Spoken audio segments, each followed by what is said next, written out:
Allez, bonjour à tous, j'espère que vous allez bien aujourd'hui. Revue de marché, on va parler de bear market, on va parler de zones d'accumulation sur le BTC, de signaux bearish qu'il va falloir surveiller. On parlera également d'Ether, de certaines altcoins. On pourra passer en revue les grosses cryptos ici si on doit en accumuler, quelles sont les zones intéressantes. Et on parlera également du marché US.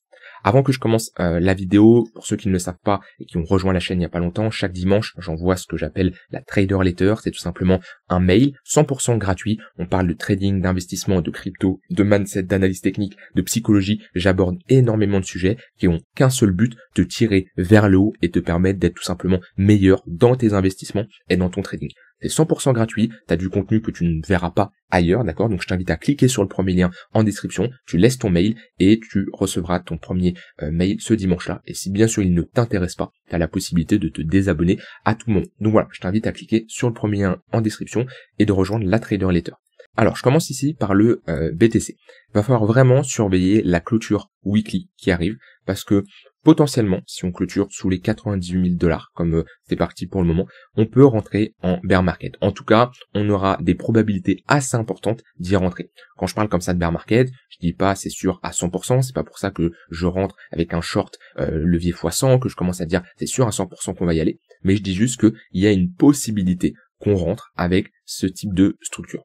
Déjà d'un point de vue contexte de marché, d'un point de vue cyclicité, voilà, j'avais des signes que je n'aimais pas, d'accord, que ça soit un marché US qui est quand même sur des niveaux très très hauts, le marché d'un point de vue économique qui est beaucoup plus compliqué avec certes des baisses des taux qui sont annoncées mais qui vont être sûrement reportées, décalées parce que on a un retour de l'inflation, etc., etc. Donc voilà, le contexte macro n'est pas incroyable. Puis surtout la cyclicité du BTC où historiquement c'est quelque chose qu'on avait vu, d'accord. Si on se base sur les précédents cycles, on a tout simplement un top de marché qui est réalisé 17 mois après l'halving et 35 mois après son point le plus bas. On le voit ici, on prend le point le plus bas, le top, il y a 35 mois. L'halving, le top, 17 mois. Pareil sur ce top là, ok. Et si on se projette, du coup, avec le cycle qu'on a en cours, ça nous donnerait un top aux alentours de septembre-octobre 2025. Chose qui, pour le moment, on a top. On va voir si on fait un nouveau plus haut, peut-être dans 2-3 ans, c'est une possibilité, mais pour le moment, on a top. Donc, moi, ce qui me manquait avec ce côté cyclicité, c'est d'avoir une confirmation technique. La confirmation technique, je l'avais à deux niveaux. Déjà, quand on perd les 106 000 $, j'ai une petite alarme qui se met en veille dans ma tête où je me dis, ok, on perd quand même un premier niveau important. Et le fait de s'installer maintenant sous les 98 000, alors attention, la clôture weekly n'a pas encore eu lieu. Si on a un réveil, ça peut être maintenu, ok. Et ce niveau peut être défendu, mais je me projette, ok. Je me projette. Si on clôture comme ça, ouais, on pourrait clairement rentrer dans un marché baissier. Alors, un marché baissier, ça veut pas spécialement dire, ça y est, c'est to the moon à la cave, et on retourne chercher les 35 000 $ en 2 semaines. Non, un marché baissier, c'est tout simplement des creux et des sommets de plus en plus bas, donc rien n'empêche de revenir retester un peu plus haut, d'accord, pour faire ici ce qu'on appelle une tendance baissière. Comme on a eu ici, vous voyez, on a ici un dump, on retrace, là on a une fausse cassure pour repartir à la baisse, voilà, quelque chose d'assez classique dans une tendance baissière, des creux et des sommets de plus en plus bas. Si on se base sur la cyclicité et qu'on se dit, ok, bon, on a top, ça y est, si on part du principe là, à quel moment peut être le bottom? Eh ben, historiquement, le bottom, le point le plus bas, enfin, pas le bottom, mais le point le plus bas en tout cas, a lieu 12 mois après le top. Ici, ça a été 14 mois, ici, ça a été 12 mois, ici, ça a été 12 mois. En 12 mois, ça veut pas dire que c'est reparti to the moon. C'est-à-dire qu'en tout cas, on a trouvé le point le plus bas de ce bear market. Donc si on part de ce principe-là, ça nous emmènerait ici vers octobre-novembre 2026. À peu près, on est où ici? Octobre-novembre 2026. Et entre-temps, dans toute cette zone-là, eh ben, on va tout simplement rentrer dans une tendance baissière, comme on a eu exactement ici. Donc voilà, ça, si on part du principe qu'on rentre en bear market. Maintenant, qu'il faut, le mot bear market peut faire peur à beaucoup, c'est ici également où il y a les meilleures opportunités qui peuvent se créer. C'est-à-dire que si BTC revient chercher du 72 000 $, du 60 000 $, c'est ici que vous aurez les meilleurs points d'entrée. Moi, quand on était pendant ce bull market, alors bien sûr, quand on retrace à ce niveau-là, il y a des achats intéressants qui peuvent se faire. quand on retrace ici, il y a des achats intéressants, mais vous voyez, l'upside juste après, ça va être un 50%, ça va être ici un 60, allez, un x2 jusqu'au point le plus haut. Mais quand on a un vrai bear market, qu'on retourne chercher des niveaux extrêmement bas, par exemple ici 15-16 000 sur le BTC, et que vous avez des prix d'entrée comme ça, comme moi-même sur Solana, j'ai pu avoir Solana à 25-30 $, j'ai pu avoir voilà des prix assez bas, du Ether à 1000 $, et ben on a un upside qui est beaucoup plus important. Et faut pas avoir peur de se dire ok bah le marché va baisser, oui mais les gens qui ont peur du marché qui baisse, c'est les gens qui sont 100% crypto, qui sont all-in. Et je pense avoir fait de la prévention quand même ces derniers temps sur votre balance cash crypto, comme quoi je réduisais mon exposition, que je commençais à avoir pas mal de cash, hein. Au début j'étais à 60-40, je suis passé à 50-50, je suis passé à 40-60, je vais peut-être encore réduire du cash. Bon, la différence c'est que moi dans mon 40-60 actuel, donc c'est-à-dire 40% crypto, 60% cash, dans les 40 ici, j'ai du BTC, de l'Ether, de l'Ether et du Hype. Et dans ces 40 là, il y a une partie de BTC Ether que je vendrai jamais. Parce que voilà, j'estime que dans mon bag long terme, ok, dans cette partie en crypto, eh ben, il y a des BTC, des Ether que je ne vendrai jamais. C'est-à-dire que j'ai des convictions vraiment long terme, principalement sur le BTC, j'ai un peu d'Ether, mais principalement sur le BTC, où je me dis, même si le BTC prend une claque de moins 60%, je ne vends pas. Parce que voilà, là c'est une partie de mon capital où je me dis, je ne cherche pas à timer le marché, je ne cherche pas à faire de l'investissement sur du 2-3 ans, là c'est vraiment du 10, 15, 20, 30 ans, comme ça, où je décide de garder du BTC. Donc je sais que je pourrais jamais passer à zéro ici. Au plus bas, j'irai à aller 20-25% grand maximum. Donc voilà, comme ici, hein, j'avais toujours des cryptos, du BTC, de l'Ether, j'avais même un peu de Solana que j'ai racheté beaucoup plus bas. Mais voilà, ce que je veux faire comprendre, c'est ceux qui ne sont pas sereins actuellement, c'est ceux qui n'ont pas de cash, qui sont bloqués. Et oui, une personne qui est 100% crypto, et si on connaît un bear market, elle va passer, les prochains mois vont être terribles, parce qu'elle va voir son capital fondre et une incapacité à se positionner, ce qui est une réalité. Donc voilà, en tout cas, on verra la clôture weekly. Je pense que si on a un bear market, je pense pas que ça sera similaire à ce qu'on a connu, c'est-à-dire à une baisse de moins 77%. Moi, je vous avais dit le point le plus bas max qu'on pourrait voir, c'est 40 000 $. Voilà, le point le plus bas, ce qui nous ferait à peu près ici ouais, quand même un moins 67%. Je vois pas un BTC aller sous les 40 000 $. Honnêtement, on a un gros niveau de support qui sera les 72 000 qu'on peut break. Honnêtement, qu'on peut break. Les 72 000 $, c'est un peu comme comme ce niveau-là sur le BTC qu'on avait connu à l'époque. Donc voilà, c'est un gros niveau. Je pense qu'on pourra rebondir un peu dessus, mais on verra si casse ou pas. C'est moi des premiers niveaux là où je pourrais me positionner sur du long terme. Parce que d'un point de vue retracement de Fibo, on aura quand même sacrément retracé. On sera sous les 0,382. Puis après, si on revient chercher entre les 0,118 et 0,786, voilà, c'est là où j'ai pas dit, pas all-in, mais presque. Je vais envoyer fort parce que j'estime qu'un BTC qui revient dans sa zone de rechargement long terme, c'est une opportunité qui arrive une fois tous les 4 ans. La dernière fois, c'était qu'on est revenu chercher, cette zone-là, entre les 28 et les 28 000 et les 17 000, entre les 0,118 et 0,786, on a parfaitement posé un bottom. Donc voilà, faudra voir comment la tendance continue sur le BTC. Alors ça se trouve, on clôture en weekly, au-dessus des 90 000 $, on pose un bottom, on repart to the moon, c'est possible. Le plus important, avoir du cash et s'adapter. Moi, j'ai pas de mal à sortir, réduire mon exposition, et 2 semaines après, re-rentrer au même endroit si j'ai un signal qui est bullish. Pas d'ego, pas de on cherche à avoir raison ou autre, pas, non. Le but c'est, ok, j'ai un signal, je rentre, j'ai un signal bearish, je sors et je m'adapte en fonction de ce que je vois. Ce qui est un fait, c'est si BTC clôture sous ce niveau de support, on casserait la structure sur du long terme, et là oui ça serait moche. Et bon, affaire à suivre. Pour le moment on l'a pas encore cassé, je surveille surtout les clôtures, mais si on fait ça, ouais, on pourrait rentrer dans une dynamique baissière. Et attention, si on rentre dans une dynamique baissière, faut qu'on trouve le point le plus bas, qui a été trouvé ici en novembre 2022. Après, faut poser le bottom. Faut vraiment poser voilà, faut que la structure on a eu à ce niveau-là une moyenne structure, on va dire, dans une petite structure en W qui a été réalisée ici, et même on peut voir ici une plus grosse structure à ce niveau-là, avec une grosse structure d'accumulation. Et après, oui, c'est parti dans une tendance haussière. Vous voyez, si on pose un bottom, après c'est plusieurs mois après qu'on a une vraie performance. Au final, on voit que entre le point le plus bas et novembre à peu près 2023, ouais, il y a eu quand même un x2, mais on n'a pas eu une grosse tendance haussière avec une grosse explosion. C'est normal. Quand on pose et on structure un top de marché, comme on peut structurer actuellement, faut après une bonne période d'accumulation pour repartir. Mais ce qui n'empêche qu'il peut y avoir des opportunités, hein. Dans une tendance baissière, on peut faire de la continuation de tendance à la baisse, hein, des choses que j'enseigne dans le programme Devenir Trader sur comment trader une tendance. On peut prendre des trades. Moi, j'ai pris un trade hier, alors un peu en contre-tendance. Je l'avais partagé d'ailleurs sur le Discord, c'était hier soir. Un trade tout simplement où, au vu de la price action qui était vraiment spéciale ici, limite drivé par des algorithmes sur le BTC en 15 minutes avec une baisse lente, mais on enchaînait les bougies rouges consécutives. En général, quand on a ça, ça peut arriver qu'on ait un rebond fort, pas qui ravale tout, mais au moins un rebond assez important, et qu'on est revenu chercher cette zone où on a eu pas mal de liquidités, on a chassé ces creux-là, on a même chassé des lows qu'on avait juste avant, en plus haute time frame, que je vais vous montrer là, vous voyez, ce creux-là, on a été le chercher. J'avais un point pivot weekly, un point pivot monthly, donc une très bonne zone. J'ai attendu une petite réaction acheteuse, mon entrée elle a été quand même assez agressive, et j'ai stop loss sous le plus bas là à peu près, enfin sous le plus bas, 97 600, parce que j'estimais que si on perdait vraiment ce niveau là, c'est qu'on avait une perte de ces creux là, on n'était pas juste sur une prise de liquidité. Et j'ai pris un TP partiel à peu près vers les 100 000 et quelques, là 100 200, 300, globalement dans cette zone là, TP partiel de 50%. Je me suis mis à break-even, parce qu'après j'ai été dormir, il était déjà minuit et quelques. J'ai mis mon stop loss au prix d'entrée, un peu plus haut pour éviter les frais. Au final, je me suis fait sortir ici.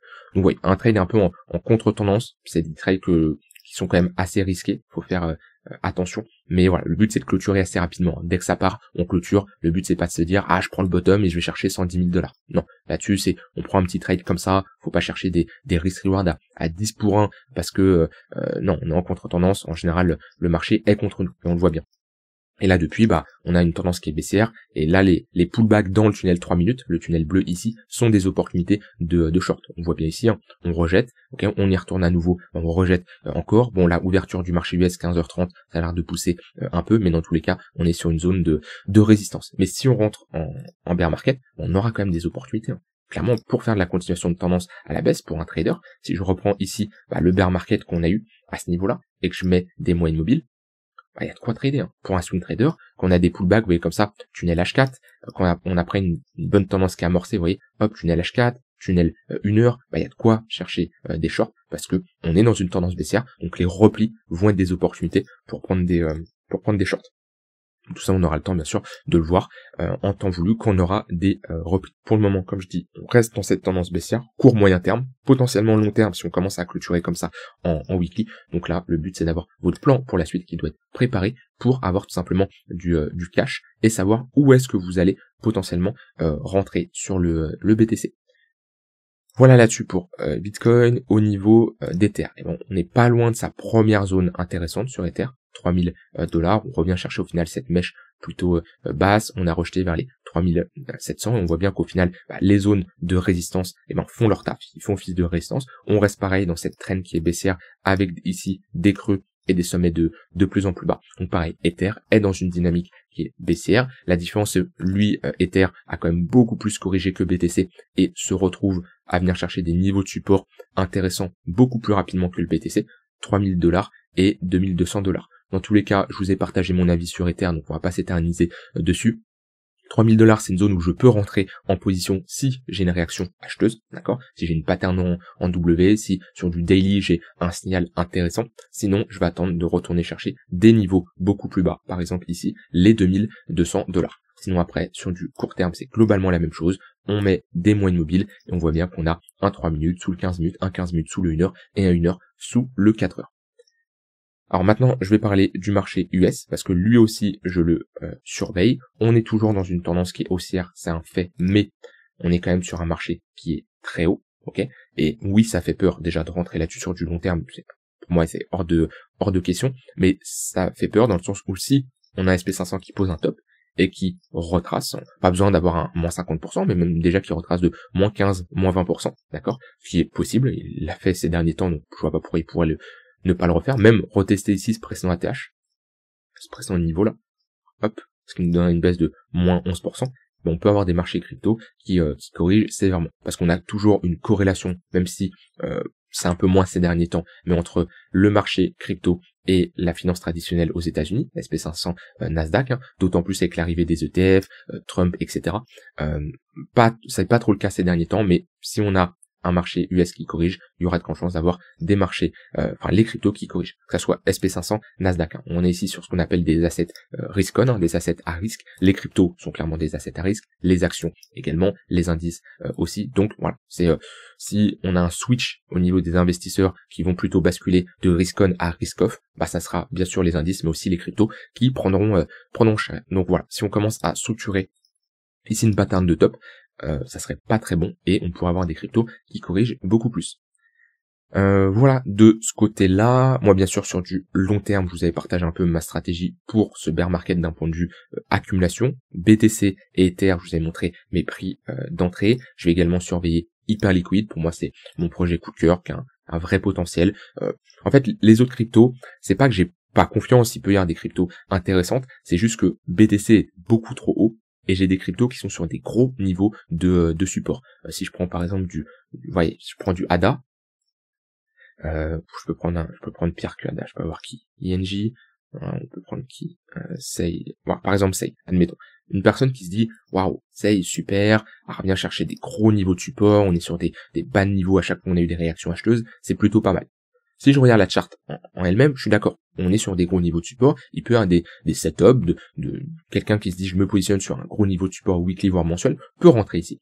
Le problème c'est que on a un SEI qui est sur un gros niveau de support et BTC qui est extrêmement haut. Croyez-moi que si BTC corrige et dégringole encore, SEI va perdre ce niveau-là. Et rentrer sur des cryptos où on perd des gros niveaux de support weekly voire mensuel, c'est très compliqué. Et j'ai partagé ça dans le Discord tout à l'heure. Si je prends un exemple, hop, on va se mettre comme ça. On va mettre ici EOS. J'active tout ça, c'est bon. On se met en weekly. Hop, voilà, on est pile à ce moment-là où j'avais fait mon petit carré. Vous voyez, on peut être dans cette configuration-là. C'est-à-dire que si je prends SEI et d'autres cryptos, on est sur un gros niveau de support. Alors là, sur ES, c'est 2019, 2020, 2021, 2022. Là, on est sur un support weekly, voire mensuel. Un support qui, techniquement, sur une charte, ça se paye tous les jours, d'accord? Parce que c'est un niveau qui a vraiment plus de chances de tenir. Sauf que quand on regarde BTC, où est-ce qu'on est à ce moment-là? On est sur un niveau qui reste haut. Alors oui, on a bien sûr corrigé, à minima, mais vous voyez qu'on est sur un moins 30, moins 40%. Donc voilà, attention, on est toujours haut sur le BTC. Ce qui fait que si BTC pousse encore, et corrige beaucoup plus bas, chose qu'il a réalisé, bah, il y a de grandes chances que on casse à la baisse. Et quand on casse à la baisse un niveau aussi important comme ça, c'est très compliqué de réintégrer et repartir à la hausse. C'est pour ça que les cryptos actuellement, il peut y avoir des setups, ça je l'entends. Le problème c'est que si BTC dégringole, potentiellement des cryptos qui ne referont pas de nouvelles ATH, et voilà, par exemple je prends du DOT, ouais, là, bon, déjà on est en train de s'installer en dessous, ça c'est un fait, on est en train de perdre notre plus bas ici, notre bad range.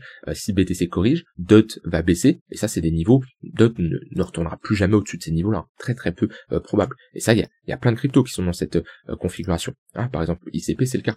Hop, même si ça a pump, oui très bien, mais ICP, si BTC dump, ces creux-là, on va les perdre, d'accord? Et on perdra une phase de latéralisation qui dure depuis 2022 par le bas. Donc c'est pour ça, je suis très prudent sur les altcoins, et je préférerais me positionner quand BTC aura beaucoup plus corrigé, et lorsque j'aurai des structures de retournement qui se mettront en place tout simplement sur les cryptos. Maintenant, la seule crypto, moi je surveille comme d'habitude, c'est Hyperliquid, c'est celle qu'on a le plus travaillé en 2025, celle qui m'a réalisé de très bonnes performances, que ce soit d'un point de vue investissement et d'un point de vue trading. Là on est dans cette phase de latéralisation. On voit c'est une crypto qui fait sa vie, j'ai envie de dire.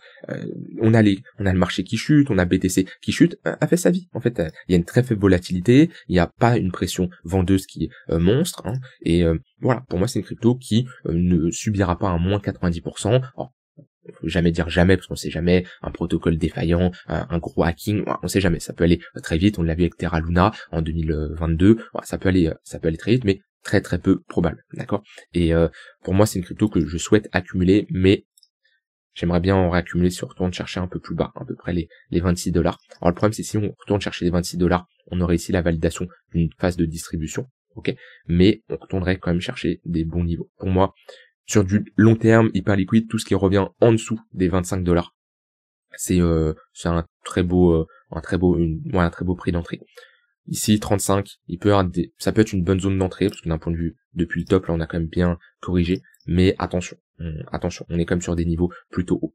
Donc voilà, moi j'ai mon cash, pour le moment, je patiente. Après, on peut passer en revue certaines altcoins en weekly et se dire, ok, si on retourne là, ça peut être intéressant. Vous voyez, BNB, si on retourne chercher cette zone-là, oui, ça peut être intéressant. On serait sur un moins 50%, là c'est une zone intéressante. XRP, la zone qui pourrait être intéressante, c'est de revenir chercher notre précédent sommet, ici. Alors j'ai pas toute la charte, on va prendre ici sur crypto. Ouais, globalement, rechercher les 1,30, 1,20, ça peut être ici une bonne zone. Et si on doit connaître un gros retracement, ça sera globalement les 80 centimes. Solana, il y a le niveau intermédiaire des 120. Après, c'est vrai, si on retrace sur Solana, c'est beaucoup plus bas, 75 $, voire 50 $ si vraiment on a un marché qui pousse à la baisse.